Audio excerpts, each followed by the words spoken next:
Ir vēl kādi dzīvie palikuši, kas joprojām kustās, bet pirms Latvijas-Somijas spēles ir arī kas vēl tam visam ļoti gatavojas. Varbūt arī varētu teikt, ir pārgatavojušies, bet tas viss kārtībā. Uz spēli viņi būs moži. Gatavi. Mums vienam draugam ir arī siekaliņa notecējis pilnīgi jau.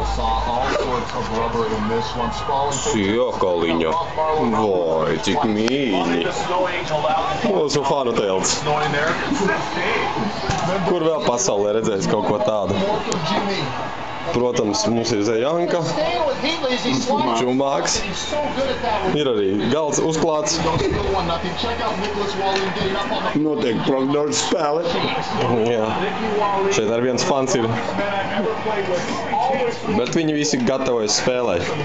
Viņi meditē.